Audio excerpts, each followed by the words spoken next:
Hello, everyone, and welcome to another edition of Fit RX. I'm your host, Dr. Greg Dennis. Today's episode hopefully will be exciting and a little bit, lighthearted and hopefully encouraging. For those that listen to my show, hopefully you know that I always promote muscle, and muscle really being the organ of longevity and the importance just of muscle and obviously exercise. And so I found a guy who is 73 years old and is now got his pro card in bodybuilding, but he hasn't always been a bodybuilder. He got started really late in life and got his pro card in only 5 years when he was well into his 60s. And so I'm sure he'll tell us more of his story. But I guess it's kind of more of a story that it's never too late to get started. And then also, I want to pick his brain about how he maintains the physique that he does in such low body fat, at 73 years of age.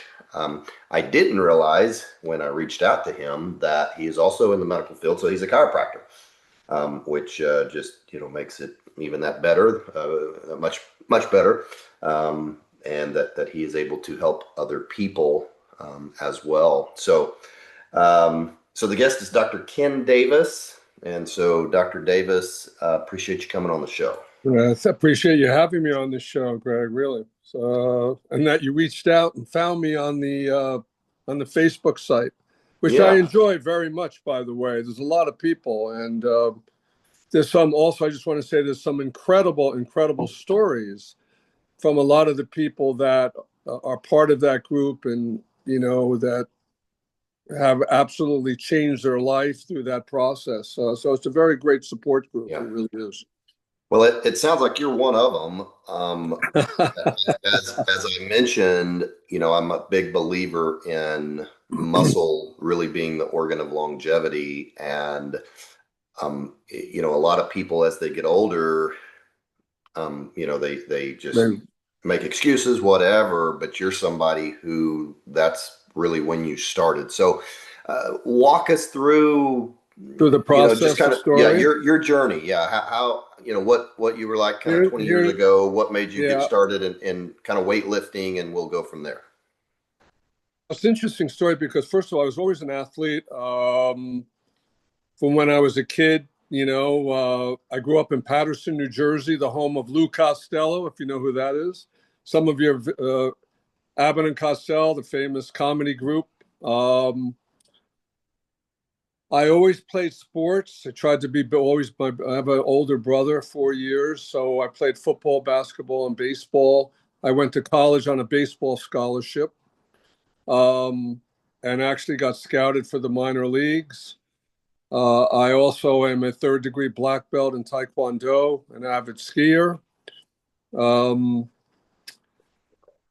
and just have always been involved in attempting to take care of myself, but always in competition with my older brother. So I always had to be better than him in what it was that he was what it was that he was doing. So also, I want to say too, which is interesting, that my Taekwondo, my black belts in Taekwondo, and my grandmaster, Master Cha, always used to say to me, and did never ever recommended using weight for building your body, because he felt that by using weights it would block the flow of life force or chi around the body, and that you could use your own body as a vehicle for sculpting it and developing it and so forth.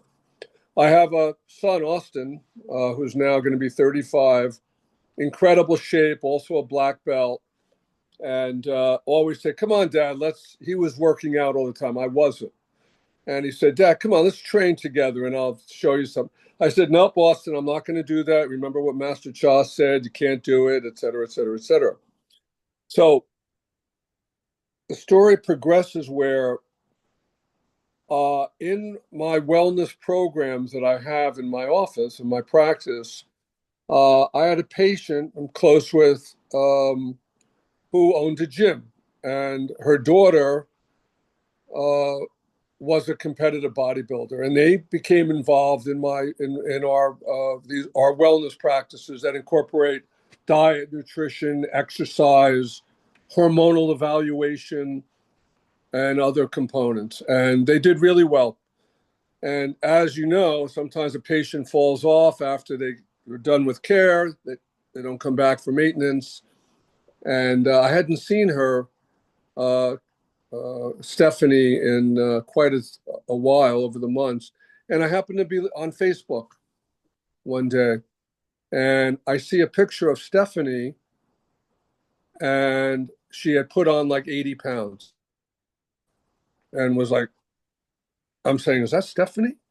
But then in the next picture, she had lost the weight through a process and competed again. And I think either won her class or came in second. And I thought that's really unbelievable to be able to transform your body at that level. So a light bulb went off in my head, and I said, I'm going to go do this, because it would be an unbelievable thing to really transform your body and then get on stage and compete. So I told my family about it. They thought I was crazy. I And said, how what? old were you at this point? I was 60, 75. I was 60. That was okay. So that was 2000. I'm sorry. That was 2016. I'm sorry, 2018. So it was really about 7 years, only about 7 years ago. Okay. So I was 67, almost 67 years old. Okay. So I call her up, the mother, Kathy, who owns a gym, and I said, Kathy, I want you to train me. But if I train with you, I want to compete and get on stage. She says, what, are you out of your mind? Do you know how difficult that is to do? I said, I don't care. I want to do it. But if I do it, I want to get on stage. So, and I remember the exact day when it was. So I started to train with her 5 days a week. And then I would train at like 6 o'clock in the morning, food prep, and then go to work and set up and go take care of patients. And then I did it. So the months went on. So I remember it was an April 6th, 2018. And I competed November 10th of the same year. And I looked, it was unbelievable. People couldn't believe it. Hmm. And in Jersey, where I live, a lot of shows are held in Teaneck, New Jersey. So I competed. The problem is there was nobody, when I registered, there was nobody in the 60-year-old class that I was all alone. So they put me in with the 50-year-old guys. And I was at that point 66, and those guys are monster looking. But I got on stage. I had my patients there, family. People went nuts. They couldn't believe it. And I competed with the 50-year-olds. And I didn't place, but I held my own. And and that was it. I was addicted. And they thought it was great. So I said, I'm going to do it again. But I want to compete with people my own age.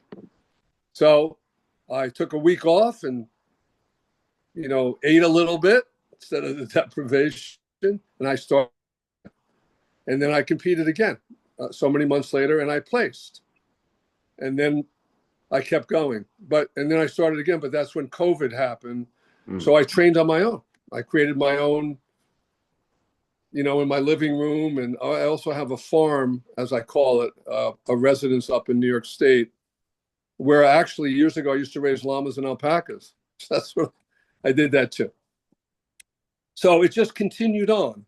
And I just fell and I started training, and I learned how to, and also after the first competition, uh, there is a magazine and there's a gentleman, you may have heard of him. His name is John Perillo. And Perillo makes or at that point was making tremendous amounts of nutritional supplementation. And he had a magazine called Perillo Press magazine. And Kathy, who I trained with, had a magazine laying around her waiting area. And it encouraged people to write into the magazine if you had an interesting story. And I did. I said, well, I don't know, and the magazine, they actually loved it and put me on the cover of the magazine. Wow. It was amazing. I couldn't, and the story even gets, and then through that process of the magazine, the individual that was the writer of the article is a gentleman. I want to mention his name. His name is Marty Gallagher. And Marty and I are really, in a way, partners and a very, very close friend. Marty is a former world renowned powerlifting champion who has, I don't think it's an Olympic coach, but he was a United States coach. And Marty wrote the article. And when he saw and found out about not only what I did in my practice as a chiropractor, but that I started late, we just clicked immediately. And Marty's been a friend and has helped me also in my training process over the course of the years in which I've been doing that. A tremendous amount of knowledge. And then recently, I don't know if you know this, Greg, I just published my second book uh, last month called Holistic Bodybuilding, The Aging Antidote with Marty Gallagher. And it chronicles my journey um, into competitive bodybuilding. And as I, kind of as I'm telling you the story, the thing is that I finally, when I decided that I wanted to become a pro, I took on a young fellow who already was an IFBB pro bodybuilder. I don't, and I have no problem mentioning his name, Joe Papalardo, who Joe is about 6'5", 280 pounds, and he killed me for a year, but I did it and trained me like I was 20 years old. And people were a little concerned about it because, hey, you got to go easy with Ken, but I did it. And I got on stage and I said, he got me to the promised land. And Pittsburgh World Masters is normally where most people go. There's several shows a year where you can get your pro card. And that's where I became a pro in that year. And he got me to the pro. And that's it. And I've been going since. Last year, I actually competed in 6 shows. And I just competed in 2 shows, the World Masters Championships in Pittsburgh, which was my goal because I also switched from, the problem, the challenge that I was finding was that there were not a lot of shows that had 70 plus men's bodybuilding. Yeah, I wouldn't think And so. they they had it, but no one was. So a lot of times I didn't want the promoters to take my age group out of the competition. So some of the shows last year I went not knowing who was going to show up or whatever. And a lot of times I was the only one. I'm still put through the paces by the judges and whatever. And, also when you train and you're working, you're trying to be the best of yourself each particular time that you train and you compete. So whether there's 20 people on stage or nobody, it's still, look, you did the work, you're there. Of course, you automatically win your class, but it's still a process that you go through. Yeah. And I just competed. Uh, so what happened in the journey is that after one of the shows, there was no other show that I can compete in. I had a good friend of mine who's an IFBB pro bodybuilder down in Tennessee, and he said, "Come on, let's go do the Daytona Pro Show." This was a couple of years ago. And unfortunately, I said, I can't because there's no 70 plus class. So one of the divisions, which I now do, is called men's physique. Yeah. And that's the board short division and whatever. So I said, okay, Ron, you know what I'll do? I'll do the board short division. I never did it before. He says, okay, you'll kill it. You'll do great. I said, okay, sure. So I took a couple of lessons by a pro, for posing, whatever, prior to the show, about a week. And I competed again in the 60-year-old class with 10 guys. and I came in fifth place Hmm. in my first ever men's physique pro show, which was kind of unheard of. And that was it. So I primarily at this point only do men's physique. I gotcha.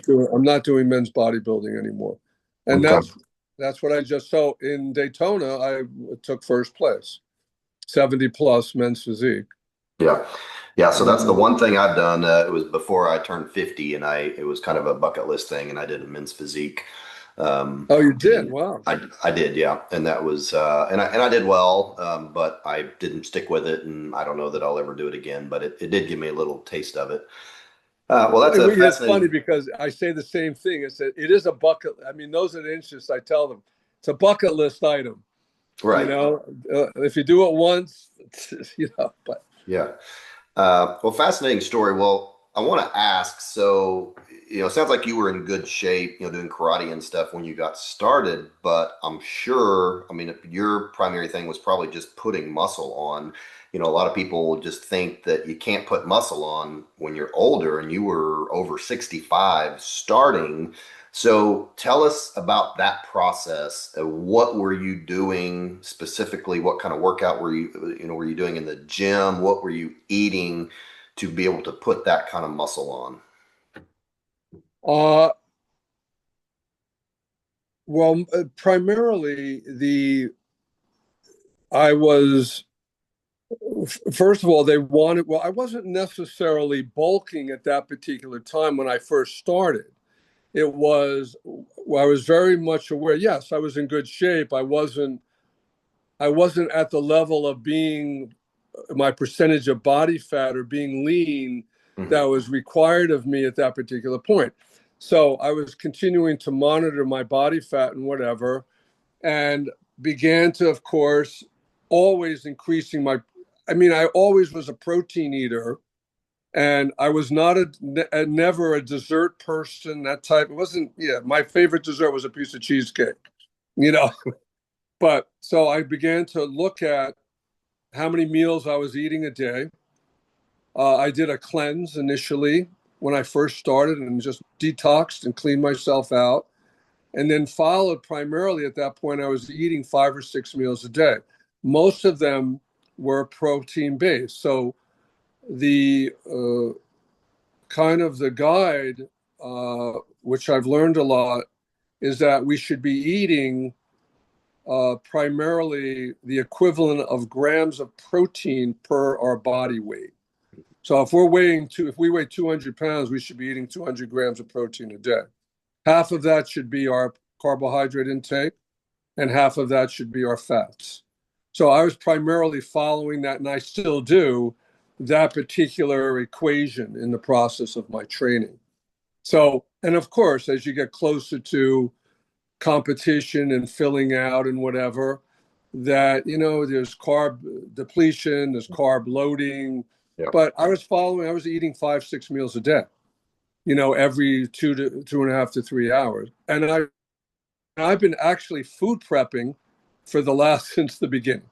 I food prep every day, and once a week on Saturday, Sunday, usually, I'll make food for my whole week. Mm. Which is not difficult to do. You know, so Give us a little bit of glimpse at what that looks like. Is it grilled chicken, fish, some rice, vegetables? What does that look like?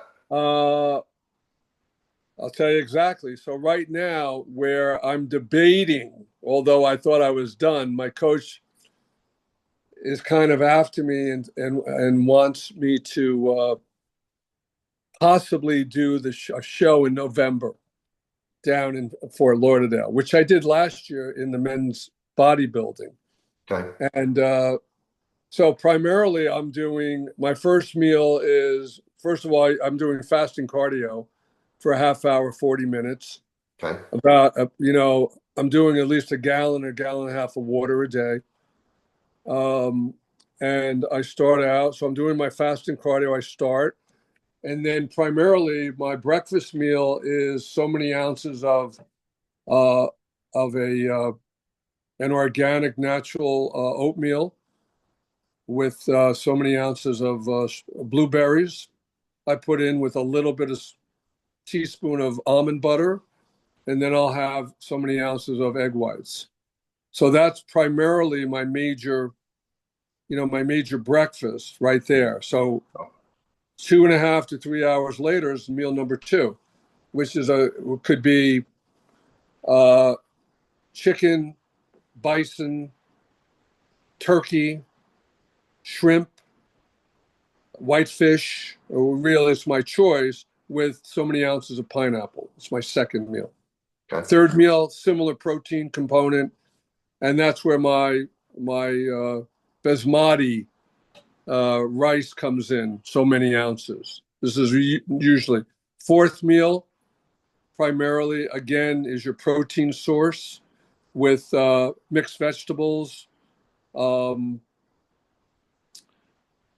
more veggies, salad that way. Fifth meal uh, is again a protein source of, I may have turkey burgers and with again vegetables, salad. And then my last meal is kind of like a skirt steak. And that's when I have my so many ounces of sweet potato with that, the Irish butter. My mind just went blank with some, what's it called? And that's my boom. That's what I'm eating at this point. And you said you prep, so do you prep on like Sundays and kind of prep for the whole week or? Yes, I prep for the whole week. Wow. Okay. And what was your workout routine like? And, how has that changed? I would think one of the tricks at your age, especially putting muscle on, is not getting injured. So just kind of Exactly. walk us through what your workout regimen looks like. Also, I just want to add this to Greg too, which I think people would, especially those that are into. After I became a pro, and this is in the book, I decided, or I was thinking, okay, what am I going to do now, and who am I going to train with? And I had always, when I started, even before I was into bodybuilding, for some reason, I always followed Frank Zane, Mhm. legendary bodybuilding, the only guy to ever beat Schwarzenegger. And so one night, it's kind of a little esoteric, but I couldn't sleep. And I was thinking about my work and all that. And I hear this little voice goes off in my head like a light bulb. Go check Frank Zane's website out. I said, what? I'm saying to myself. And I did. So I didn't know that Frank, who lives in La Mesa, California, beautiful, up in the hills, uh, does one-on-one coaching, mentoring, and you can actually go and train with him 1 day, 3 days. So I called him up and I set up an appointment. I had a session with him. I sent him my pictures from the show. And he assessed it and then gave me a dietary component to follow. And then I ended up, and I did. And Frank is he's very specific in being safe when you lift. Mhm. Very, very also big on that each particular body part. A lot of guys in the gym, you may know, they'll do 85,000 exercises for one body part. Frank is like a Mhm. 3 exercise for a guy. That's it. Next, move on. So Mhm. four major exercises for that body part, from uh, 15 reps, 12 reps, 10 reps, and 8. Boom, you're done. You move on to the next. So I followed his, which I still do. And Frank is also very, very big on. So you'll see a lot of guys in the gym that it's not a question. Frank always would tell me and explain that your body does not know the difference between a weight on a bar that's 25 pounds or 100 pounds. But it says, oh, that's 25 and that's 100 pounds and that's this. So Frank is very big on the negatives, Mhm. and your form. It's Right. all about, because your negatives, it's not, your negatives are what creates muscle hypertrophy specifically. And I really still follow that. And my problem because of being a doctor, when I'm in the gym and I see people I have to keep my mouth shut Yeah. because I want to help them. You know what I mean? And say, hey, you guys, if you just try this, this will work better for you. Yeah. But right now, um, in my training process, um, it's very specific that most people do. Back and biceps, chest and tricep. Like for example, earlier today, I did chest routine, chest and triceps today. But four specific, it's very specific. I'm not doing 85 different exercises on each, and then I'm out of there. Also, you can do your thing and be out of. People ask me all the time, well, how much time do you spend in the gym? Some people, I can be out of there, my routine within an hour, Hmm. being very specific in my focus Yeah. point.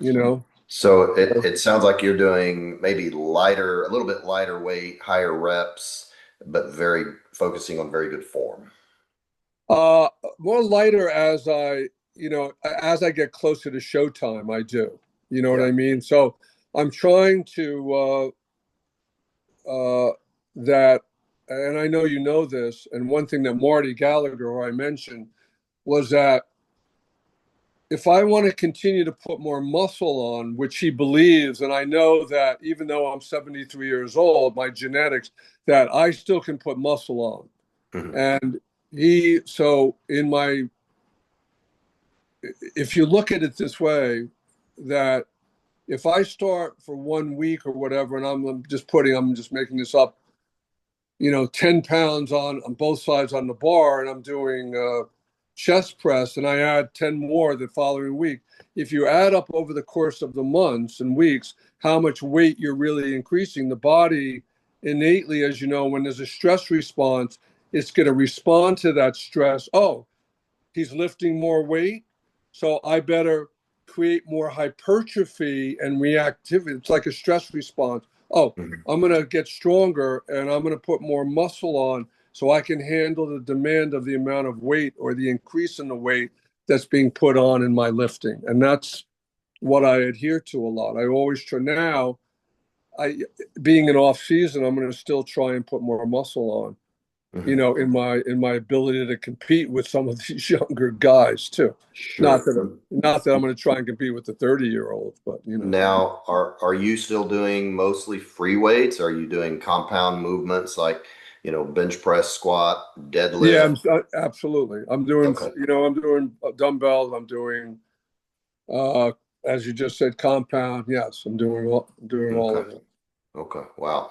Uh, how many, you're 73. I would think it's a pretty small group of people in their 70s that are actually doing competitive shows. Is that accurate or? Yeah, that's accurate. That's why age. You know what I mean? Like for example, there's a you may have seen him also. Greg, on the Facebook bodybuilding site. His name is Pete Haina, Haina. And actually, Pete right now is probably being tanned because, he's competing tomorrow which I did actually last year at the Hurricane Pro down in Florida. And it's only Pete and another gentleman who I actually have competed against. So it's just Pete and him on stage. Hmm. And Pete won he won the Masters, the Pittsburgh show in men's body. He has an incredible body. Hmm. And I actually, someone that we become very, very good friends, but someone I competed against. And last year, uh, when I would watch Pete compete, I said, how the heck does he get his back? His back is unbelievable. So I went down and I actually trained with Pete for 3 days, and he taught me everything. He showed me everything that he does. Hmm. So you're right. There's not many 70-year-olds that are like, for example, the Pittsburgh show in September had like 8 people. Hmm. Meanwhile, you go to men's physique or you go to classic, you have 30 people, on stage. But look, these 60-year-old guys are going to become 70. Yeah. They, I'm sure. So, but there's not many. So maybe Well, maybe 10 of us, yeah. you know, at this point that are at a pro level competing, Well, you know, not much. well, I'm sure you get asked this a lot, but how long do you How long am see I going to yourself go? doing this? Yeah. Till I die. Okay. Well, uh, so it's not difficult for you to continue that. The It is. dietary regimen to me is the hardest, where you're prepping and you're just eating, 5, 6 meals a day. No, it's That's like, I'm able to also going back to Zane, Frank told me, he said, Ken, you know enough in all the years now that you've been doing to know what to, how to eat, what to eat, when to eat. One of the things that I find, Greg, and I hope no one gets met, is like, I see so many people on the day, yes, the day before, whatever, 2 days, as you know, we're carbing up, we're filling out, we don't want to be flat, you want to watch your water intake. But I see all these people on the day that they're going to be on stage in a matter of an hour, calling the coach, what do I eat now? How many things? Yeah, you have a rice cake and whatever backstage or whatever, but you already know. And one of the things that Zane was on me about, he says, Ken, look, you know what to do and how your body looks. The biggest thing also I do want to say that Frank always would say, Zane, is that he is a big picture taker. Take pictures often. Look at your symmetry. Look how you look. Look at your back. He would say, most people don't really ever look at their back or enough or take pictures of it to really see what's going on. So, and that's the best. Everybody's different. How do you look? Do you have symmetry? And if it's not, then you make the necessary changes. It's funny too, Greg, you mentioned that, and you may have found that when you were doing your thing, is that people never ask me what the training's about. They ask me what they'll ask me what my diet is about first. hmm Oh, yeah. how's your diet? Is it difficult? What are you eating? They never say, oh, is your training really difficult, Ken, or whatever? Never. It's always about the diet first. But Yeah. at this point, Well, it just becomes a way of life. You know what I mean? It's a lifestyle. I guess probably the more important question is, how do you feel? Well, I'm going to tell. Last weekend was the Olympia, and I had this several months back for about 12 weeks. I had as my coach Brandon Hendrickson, who just took third place in Mr. Olympia. He was going for his fourth Mr. Olympia, and so I was watching those guys. I'm done for the year, and this feeling of being motivated to go out and like it's like keep doing it. Maybe I will do that show in November. It becomes a way of life because getting up, doing your cardio, having all those endorphins and dopamine reactions, you feel great. It's a great way to start the day. Hmm. And that's one of the things you may have seen. See, being a chiropractor and what I do is always about helping my patients to realize, as you mentioned when we began, that just try and do something, get up and just move your body. Like I try and always be or use what I do as a platform to help my patients and help other people, and to just get them to just try something. If you can only walk half a block, do it for a week and see if you can go a block, and that's really what I try and do. And my patients live vicariously. Oh, Yeah. Dr. D, what are we doing next? What are we doing next? Right, right, right. When are Yeah. we competing? You know, Well, go ahead. I'm I'm sure that other guys in their 70s that don't do this, and most people in their 70s, or not even going to be in the gym in the first place, but, they're Correct. not going to have a lot of energy and stuff. How would you say you feel compared to them as far as just energy level and stuff like that? Yeah, about 1,000% increase. You Okay. know, I have to tell you this, when I go to the gym, you'll appreciate this.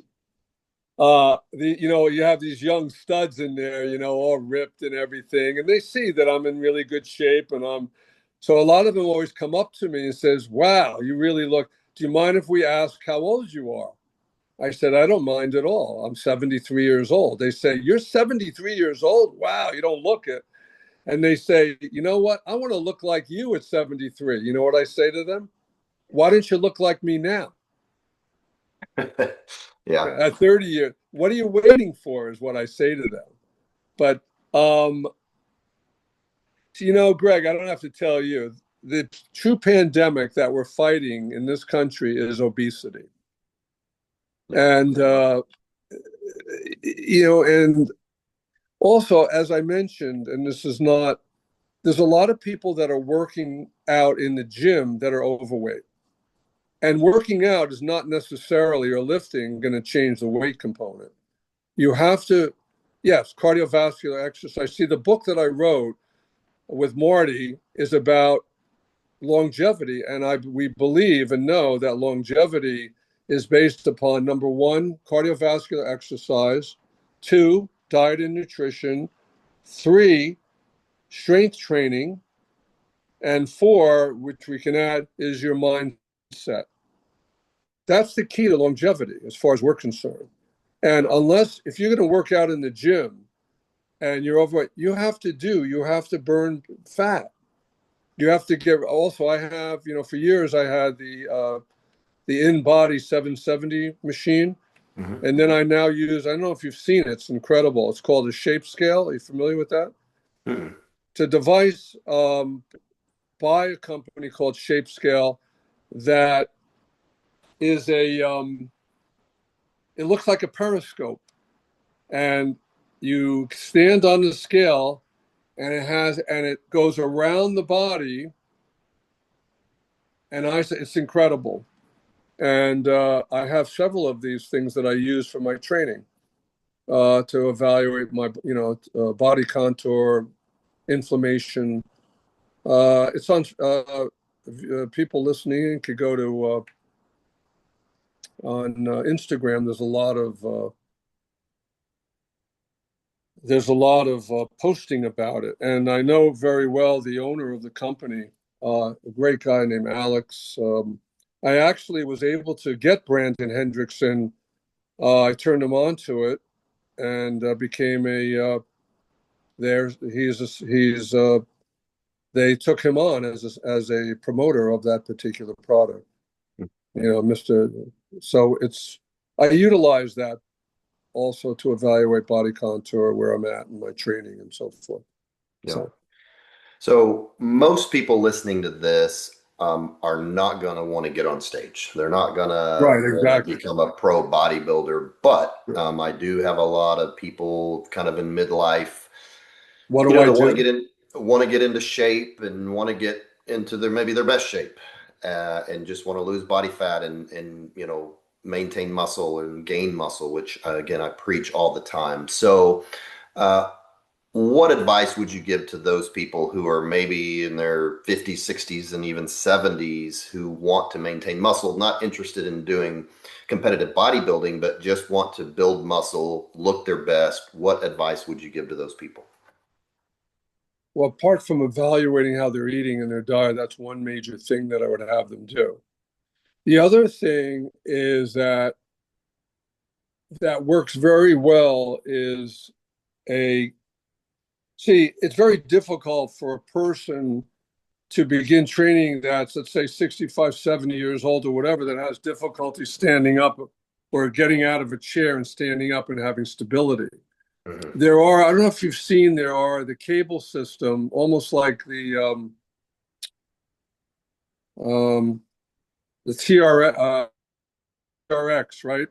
But there's portable cable system that I've done some workshops with Morty, and whatever, where you can portable and get people to learn, and you can read, and there's books and whatever, where there's a cable system just to get people to start to move their body, to be able to that go over a door in their house, Hmm. and just to learn how to bend their knees to squat a little bit. So there's a whole process that we recommend. That we just did a seminar a few months back for older people. Actually, we're going to be making these videos for uh, uh, people in we call them super agers, our age. Hmm. But the first thing is to start to move your body. Get up in the morning and just, move, just and take a walk. See, a lot of people can do is start to move and go outside or on a treadmill, but go easy and just start to move your body. And then eventually, if they can get somebody to do a little bit of light strength training with some light, but a lot of times they may need a little bit of help. But if they they don't have to spend a lot of money on finding a coach or whatever. That's why a lot of that, one of the reasons I wrote the book, not that I'm trying to promote, is that it gives all those advice and how to get started Hmm. utilizing, weight. But the first thing is that just to get up and, what the first thing I have people do at that age? Most people also, as you know, Greg, are dehydrated. And it was interesting because on the InBody machine that I had, it has a measurement Hmm. for intra and extracellular water intake. Everybody should be a 2-to-1 ratio. Everybody was dehydrated. So no Hmm. one's drinking or hydrating themselves enough. So the first thing I recommend for everybody, and especially older people, because a lot of uh, older people also suffer with bowel related problems, constipation, and whatever. And a lot of that is water related. So Hmm. the first thing I tell people, get up in the morning and drink some water and put something in it, like lemon, and drink it, so many ounces. Then get out, go outside or go on a treadmill and start at 15 minutes or whatever, um, and start to walk, move your.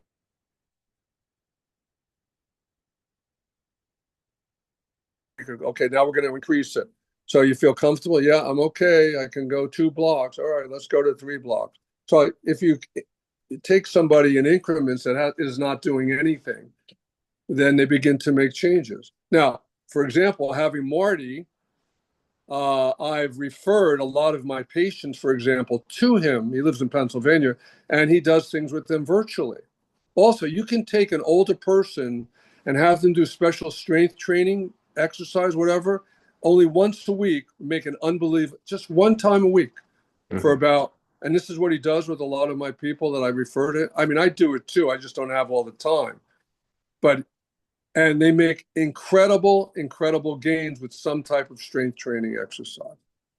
And so uh, that's what they have. They have to cut their caloric component, get up, even if they did this 5 times, it's to move their body. That's how they start.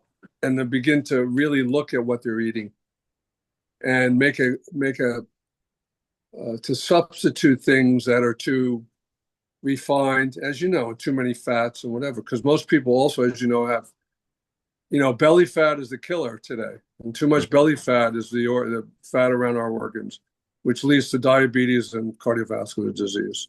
And that's Yeah. what I yell at people out all the time about. Yeah. So it's starting easy, drinking water, determined to say, okay, I'm gonna take a walk down the block and back. And I'm gonna do that for a week. It's these little things and to set ourselves to win. Everybody sets goals initially too high and then they don't get there and then they quit.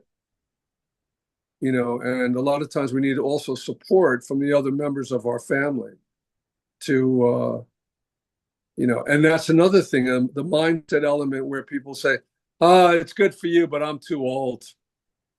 I've had enough. I can't do it. Mhm. But I said, yes, you can. I'm an Yeah, old guy. I did it. I'm doing it. You don't have to be. I tell them just like, I'm, I'm, a, I'm not asking you to be a bodybuilder. I'm asking you to start to move your body, you know, and just stretch it, even make it very simple at the beginning for them. yeah, yeah. Yeah, well, good stuff. Very inspirational for not only people like me who love the gym and hoping that I can do this, until I die. So, seeing people in their 70s on the competitive level is inspirational. But I think also for people who are middle aged who just want to get started and want to get healthier. And it's just, I think the bottom line is it's never too late.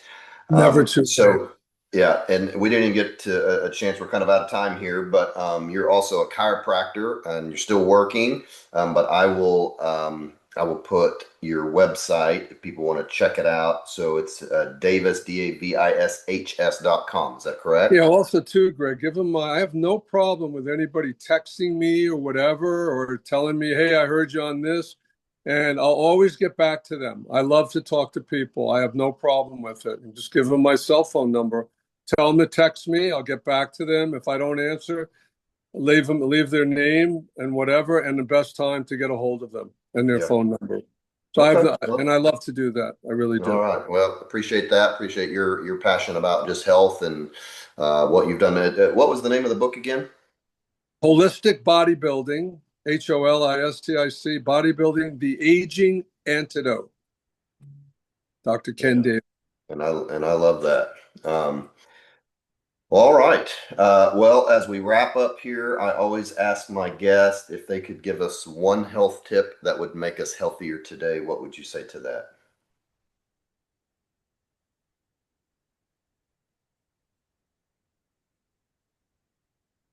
I think it's more of a mind thing, uh, to realize that you're never that really age is just a number.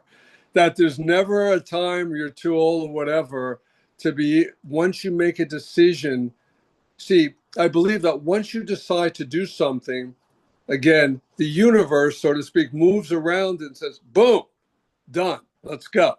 So it's really more of a mindset to realize that, you know what, I'm going to go do this, but I'll start slow and I'll take my time and I'll ask for help to realization that you can do it, that you're not too old. You can do it at any time you want, because as you know, and I know we're running out of time, you know, uh, I have a group and I encourage people called the Aging Antidote on Facebook. And I post a lot of people that are 190-year-old that are running marathons and lifting weights and whatever. So your age is really just a number. Yeah, It's a mindset, and you can do it, but you just have to take action. And then look for support. Call me on the phone. I'll support you. there you go. All right. Well, I love it. All right. Well, great stuff. I appreciate Thanks, Greg. Really. sharing your story and the tips and the inspiration. And as always, I appreciate everyone listening. And we will talk to you next time. Okay. Awesome.